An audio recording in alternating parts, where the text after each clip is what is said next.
یا بنی اذهبوا فتحسسوا من یوسف واخیہ ولا تیأسوا من روح اللہ انه لا ییأس من روح اللہ الا القوم الکافرون۔ محترم حضرات، نماز سے پہلے محترم نے کہا کہ کچھ کہنا ہے، تو میں نے کچھ سوچا، پھر شیخ نے بھی آ کر کے کان میں کچھ کہا تو ایک دم سے پھر معاملہ بدل گیا۔ تو شیخ کی ہی بات کو ہم آگے بڑھاتے ہیں، جو نماز میں سوچا تھا اس کو پیچھے چھوڑتے ہیں۔ شیخ نے آج کہا کہ کچھ لوگ زندگی سے مایوس ہو کر خودکشی تک پہنچ جاتے ہیں آج کے زمانے میں، اس کے بارے میں کچھ کہا جائے۔ تو مجھے لگا جو میں نے سوچا تھا یہ اس سے زیادہ ضروری ہے، اس لیے میں نے خطبہ مسنونہ کے بعد سورہ یوسف کی ایک آیت پڑھی کہ یوسف علیہ السلام کو ان کے بھائیوں نے لے جا کر کنویں میں ڈال دیا تھا، آپ سب کو معلوم ہے، اور یعقوب علیہ السلام کی روتے روتے آنکھ چلی گئی تھی، بینائی آنکھ کی، سالوں سال بیت گئے، اس کے باوجود بھی انہوں نے اپنے بیٹوں سے کہا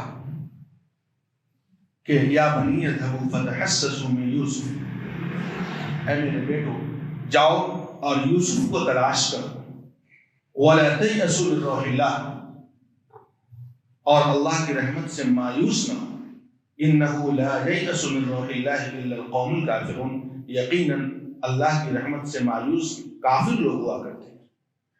ایک مومن زندگی سے مایوس ہو جائے اس کا مطلب وہ ہے کہ وہ پہلے اللہ کی رحمت سے مایوس ہو چکا ہے۔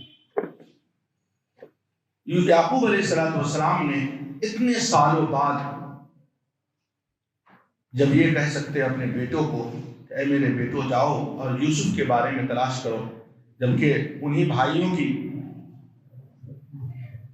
مکاری تھی کہ انہوں نے انہیں کنویں میں ڈال دیا تھا، اور یعقوب علیہ السلام چونکہ نبی تھے، انہوں نے اسی سورہ یوسف میں اللہ تعالیٰ نے کوٹ کیا ہے انی لاجد ریح یوسف، یقیناً میں یوسف کی خوشبو پاتا ہوں۔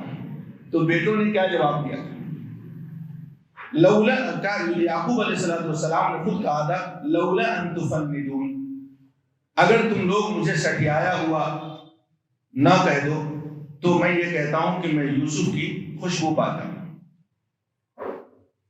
یہ اللہ تبارک و تعالیٰ سے امید کی کرن ہوتی ہے ایک مومن کے دل کے اندر،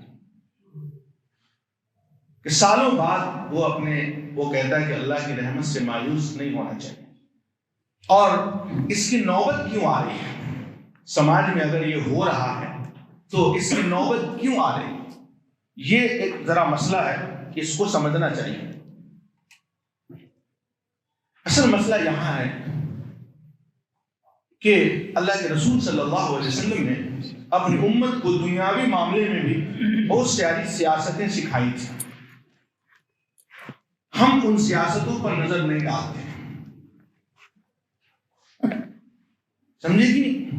اور بلکہ یوں کہا جائے کہ جو طریقہ اللہ کے رسول صلی اللہ علیہ وسلم نے دنیا میں بتایا تھا ان طریقوں کو ہم یا جانتے نہیں ہیں یا اپنانے کی کوشش نہیں کرتے ہیں۔ دنیا کی جیب و زینت نے ہمیں اتنا زیادہ مشغول کر دیا ہے۔ اللہ کے رسول صلی اللہ علیہ وسلم بہت متداول کتاب آپ کی مسجد میں ریاض الصالحین ہوگی، اس میں ایک حدیث لکھی ہوئی ہے۔ اللہ کے رسول صلی اللہ علیہ وسلم نے کیا فرمایا تھا کہ دنیا کی زندگی گزارنے میں تم ہمیشہ اپنے سے نیچے والے کی طرف نگاہ ڈالنا، یہ جب کام کرو گے تو تم اللہ تبارک و تعالیٰ کی نعمتوں کو کبھی بھی حقیر نہیں سمجھو گے۔ یہ جو حدیث کا ٹکڑا ہے جو زبان نبوت صلی اللہ علیہ وسلم سے نکلا ہوا ہے، اس کو کوئی اپنا لے، کبھی بھی اس کو ان چیزوں میں پڑھنے کی ضرورت نہیں محسوس ہوگی۔ کتنی بڑی بات جناب محمد رسول اللہ صلی اللہ علیہ وسلم فرمایا، یعنی کیا مطلب کہ اگر کسی کی تنخواہ، کسی کی آمدنی 10 روپے تو سماج میں کوئی ایسا بھی ہوگا جو 5 روپے کماتا ہوگا، یہ حدیث کہتی ہے کہ تمہیں 11 والے کی طرف نگاہ مت ڈالو، پریشان نہیں ہوگے زندگی میں۔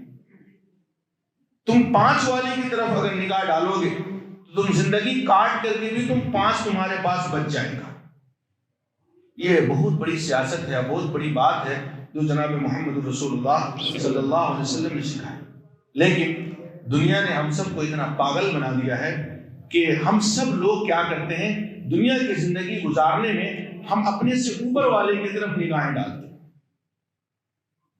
جبکہ اوپر والے کی طرف نگاہ اس معنی میں تو ٹھیک ہے کہ اللہ تبارک و تعالیٰ مجھے اس طرح مال دے دے تاکہ میں بھی خرچ کروں جیسے وہ خرچ کر رہا، لیکن دینے سے پہلے ہی آپ اتنا زیادہ خرچ کرنا چالو کر دیں، یہ پاگل پن ہے، سمجھے کہ آپ کو جب مل جائے جب آپ خرچ کریں، آپ کو ملی نہیں دنیا اور آپ اتنا زیادہ خرچ کریں تو آپ پریشان ہوتا ہوگا۔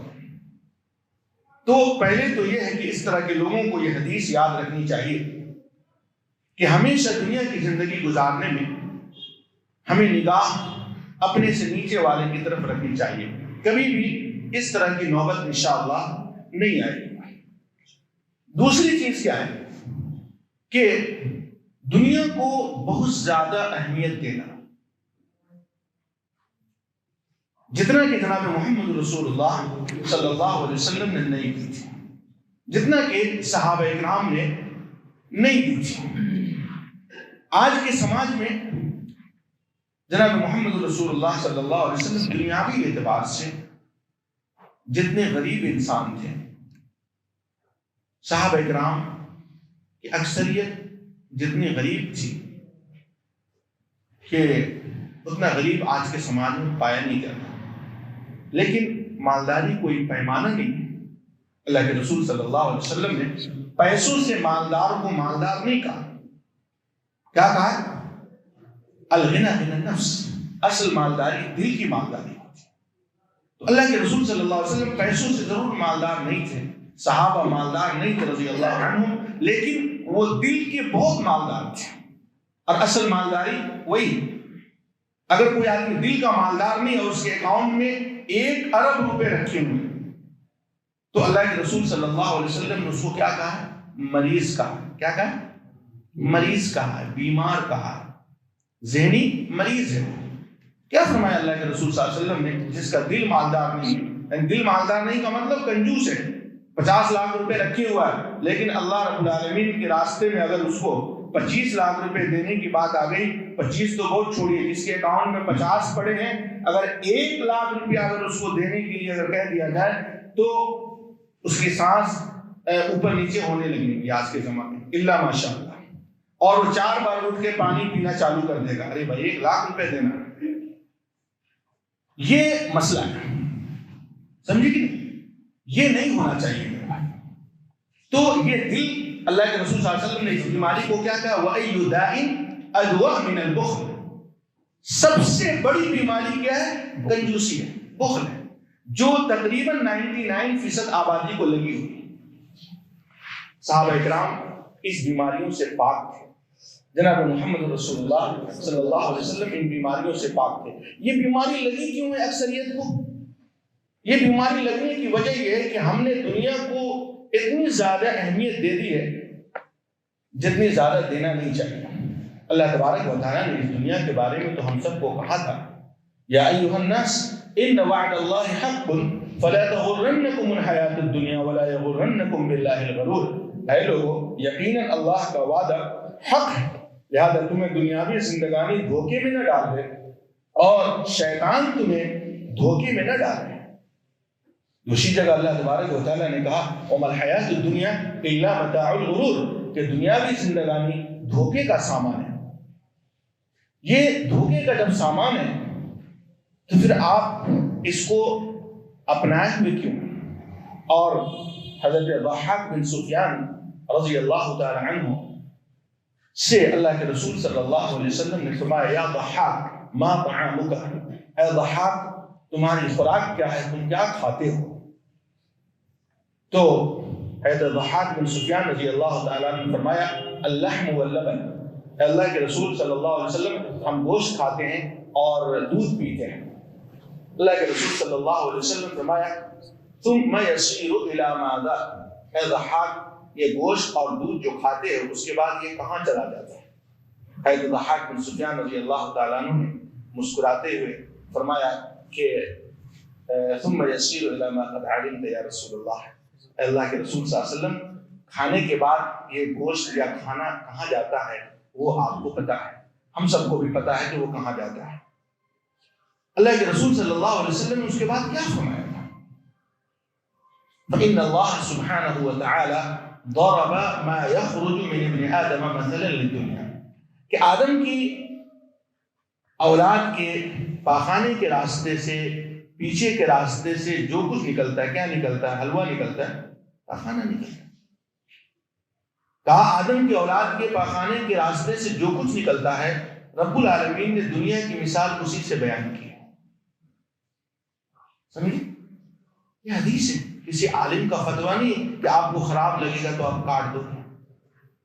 انسان کا پاخانہ کتنا گندا ہوتا ہے، اس سے اللہ تبارک و تعالیٰ نے اس دنیا کی مثال بیان کی ہے۔ آپ دنیا کے پیچھے اتنے دیوانے کیوں ہیں کہ اس کی لالچ میں اگر آپ کو نہ ملے تو آپ اپنی جان تک دینے کو تیار ہو؟ کیا مسئلہ ہے؟ دنیا کو آپ انہی نگاہوں سے دیکھو جن نگاہوں سے اللہ کے رسول صلی اللہ علیہ وسلم نے دیکھا ہے۔ کبھی بھی اس طرح کے پاگل پن کی ضرورت پڑے گی نہیں پڑے گی، لیکن آوا کا آوا بگڑا ہوا ہے، عالم بھی، ذمہ داران بھی، سماج کے اچھے لوگ بھی اس فتنے میں پڑے ہوئے ہیں۔ ان لکل امت فتنہ وفتنۃ امتی المال، اللہ کے رسول صلی اللہ علیہ وسلم فرمایا تھا کہ میری امت کا، ہر امت کا ایک فتنہ ہے اور میری امت کا فتنہ مال ہے۔ اس فتنے میں ہر کوئی پڑا ہوا، ورنہ دنیا کی خاطر انسان، آج اکثر دنیا کی خاطر لوگ خودکشی کرتے ہیں۔ لاک ڈاؤن میں کیوں خودکشی کریں گے بھائی؟ صحابہ کرام کی زندگیوں کو آپ اٹھا کر کے دیکھیں، اللہ کے رسول صلی اللہ علیہ وسلم کی زندگی اٹھا کر دیکھیں۔ ام المؤمنین حضرت عائشہ صدیقہ رضی اللہ تعالیٰ عنہ کیا فرماتی ہیں کہ 2 مہینے گزر جاتے تھے اور نبی صلی اللہ علیہ وسلم کے گھروں میں آگ نہیں جلائے جاتے تھے۔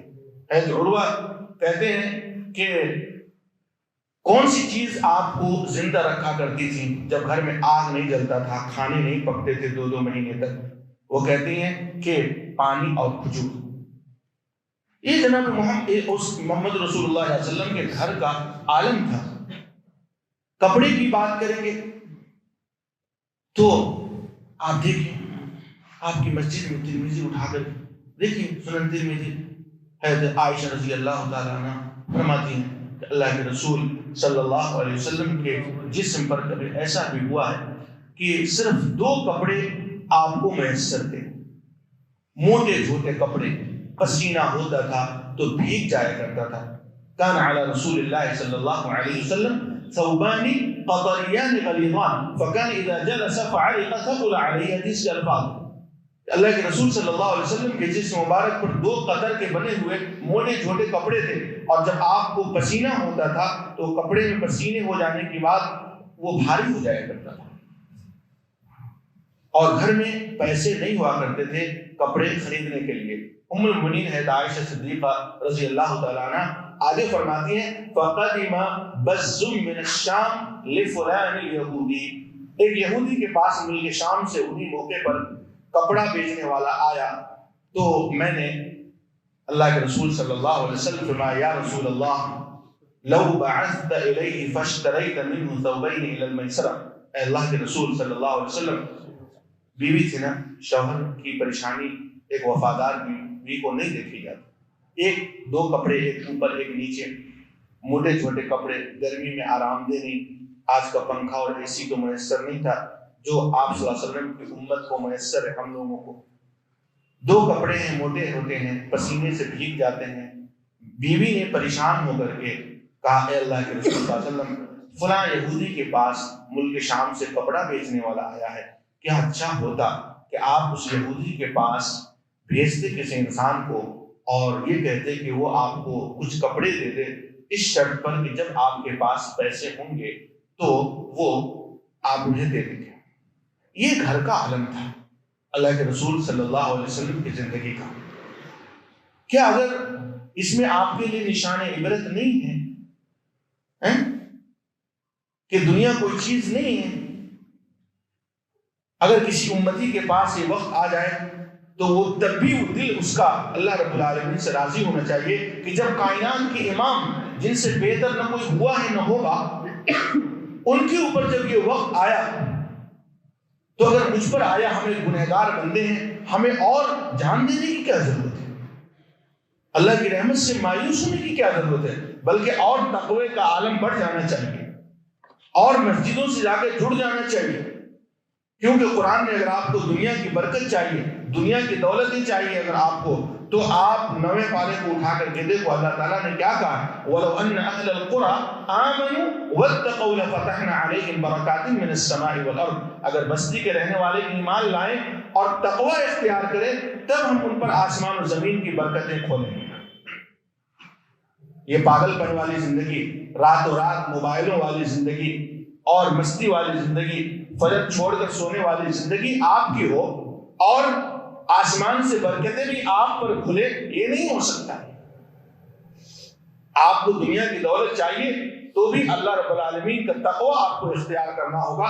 اللہ تبارک و تعالیٰ کا یہ قرآن مجید کے اندر اعلان ہے۔ بہرحال میں یہ کہہ رہا تھا کہ ان سب کی وجہ یہ ہے کہ ہمارے نزدیک دنیا کا معاملہ بہت ہی عظیم ہو چکا ہے۔ میں نے 2 باتیں بیان کی، اللہ کے رسول صلی اللہ علیہ وسلم کے کپڑے کے بارے میں اور کھانے کے بارے میں، اور بستر کو بھی پتہ کر لیں۔ حضرت عبداللہ بن مسعود رضی اللہ تعالیٰ عنہ فرماتے ہیں اللہ کے رسول صلی اللہ علیہ وسلم ایک روز چٹائی پر سو کر اٹھے تو آپ کے پہلو میں چٹائی کے نشانات پڑے ہوئے تھے، تو میں نے کہا یا رسول اللہ یا رسول اللہ لو اتخذنا لك وطاء، اے اللہ کے رسول صلی اللہ علیہ وسلم میں آپ کے لیے ایک بستر بنا دیتا، کیا ہی اچھا ہوتا۔ تو اللہ کے رسول صلی اللہ علیہ وسلم نے کیا فرمایا تھا؟ یہ نہیں کہا تھا بنا دو، بلکہ کیا تھا؟ مالی وللدنیا ما انا فی الدنیا الا کراکب استظل تحت شجرتہ ثم راح، اے لوگوں دنیا سے میرا کیا تعلق ہے؟ دنیا سے اتنا ہی تعلق ہے جتنا کہ ایک مسافر تھک کر کے کسی سایہ دار درخت کے نیچے آرام کرتا ہے، پھر اپنے سفر کو تمام کرتا ہے۔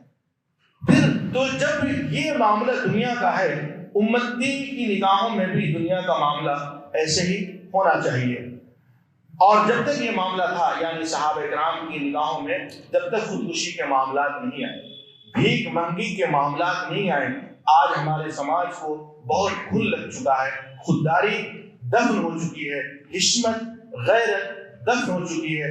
آج بھیک مانگنے میں مسلمان ہی سب سے آگے ہے، جبکہ خودداری کی تعلیم جتنا امام کائنات جناب محمد رسول اللہ صلی اللہ علیہ وسلم نے اپنی امت کو دی ہے، اقوام عالم کہ کسی بھی جو دین ہے، یہودیت ہو، نصرانیت ہو، جو بھی دنیا کے اندر دین ہے، کسی قوم کے مسیحا نے خودداری کی تعلیم اتنی نہیں دی ہے جتنا کہ نبی پاک صلی اللہ علیہ وسلم نے اپنی امت کو دی۔ لیکن آج مسلمان ہی کی مسجدوں میں سب سے زیادہ چندہ اور مسلمان ہی کے سماج میں ہوتا ہے۔ کیوں؟ کہ دنیا کا معاملہ صرف عظیم ہو چکا ہے۔ میں آؤں گا اس کے اوپر، پہلے آپ یہ دیکھیں کہ صحابہ کرام آپ صلی اللہ علیہ وسلم کی ان طریقوں کو اپنا کر کے وہ کتنی کامیاب زندگی گزارے۔ وہ عمر فاروق رضی اللہ تعالیٰ عنہ 22 لاکھ مربع میل کے حاکم تھے۔ آج بہت سارے لوگوں کو حکومت کا نشہ ہے نا، حکومت چاہیے، حکومت چاہنے کے لیے آپ کو نیک بننا پڑے گا۔ اللہ تعالیٰ نے کہا ان الارض یرثها عبادی الصالحون، کہ میں اپنے بندوں میں سے زمین کا وارث اپنے نیک بندوں کو بناتا ہوں۔ مکاری کرنے والوں کو اللہ زمین کا وارث نہیں بناتا۔ آپ کو اچھے کپڑے پہن لینے سے، برانڈیڈ جوتے پہن لینے سے زمین کے وارث اللہ نہیں بنائیں گے۔ عمر فاروق رضی اللہ تعالیٰ عنہ 22 لاکھ مربع میل کے حاکم تھے، لیکن آپ کو یاد ہوگا جب بیت المقدس کا سفر وہ کیے تھے، اس وقت ان کے جسم مبارک پر جو پیرہن تھے اس میں پیوند لگے ہوئے تھے۔ حضرت عثمان غنی رضی اللہ تعالیٰ عنہ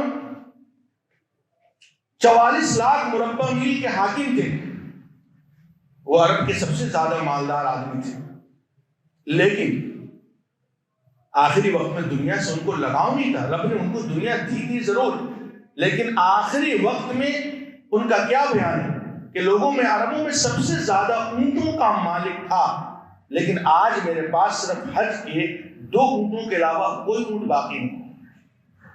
تو دنیا کا نشہ نہیں ہونا چاہیے انسان، آج مالدار ہو یا غریب، دنیا کا نشہ چڑھا ہوا ہے، دنیا کی محبت میں ہم لوگ گرفتار ہیں، اور اسی وجہ سے یہ باتیں جس کو نہیں ملتی ہے وہ خودکشی کرتا ہے یا زندگی سے مایوس ہوتا ہے۔ آپ کو پتہ ہے عثمان غنی رضی اللہ تعالیٰ عنہ، آج کے مالداروں کے پاس پیسے آتے ہیں، وہ پیسوں سے محبت کرتا ہے، وہ مال سے محبت کرتا ہے، یہ مذموم ہے۔ آپ سورہ آل عمران اٹھا کر کے دیکھیں، یہ قابل تعریف چیز نہیں۔ دنیا اگر اللہ تبارک و تعالیٰ ذالک فضل اللہ یؤتیہ من یشاء، یہ اللہ کا فضل ہے، جسے چاہے اللہ نواز دے، لیکن اس کی زلفوں کے اسیر ہو جائیں، ہم اس سے محبت کرنے لگ جائیں، یہ نہیں ہو سکتا۔ یہ عثمان غنی کا بیان ہے رضی اللہ تعالیٰ عنہ کا، ان کا اپنا بیان ہے۔ اور ادھر ابو بکر صدیق رضی اللہ تعالیٰ عنہ کی خلافت کا معاملہ ہے، بہت قریب کا زمانہ ہے مسلمانوں۔ حضرت ابو بکر صدیق رضی اللہ تعالیٰ عنہ کی خلافت کا زمانہ تھا، مسلمانوں میں مدینے میں قحط پڑ گیا تھا، اتنی بھوک مری، اتنا قحط کہ مسلمانوں نے خلیفۃ المسلمین سے اجازت چاہا، امیر المومنین آپ ہمیں اس بات کی اجازت دیجیے کہ ہم مدینہ چھوڑ کر چلے جائیں، بھوک مری اب برداشت نہیں ہوتی۔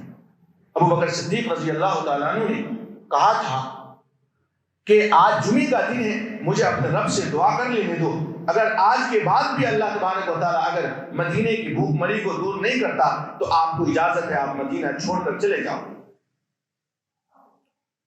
اتنی ہی میں دیکھا کہ ملک شام کے راستے سے سواریوں کے گرد و غبار اڑتے ہوئے نظر آ رہے، لوگوں نے دیکھا کہ 300 غلے سے لدے ہوئے اونٹوں کا ایک ریوڑ ہے، ایک قطار ہے جو ملک شام کی طرف سے آ رہی۔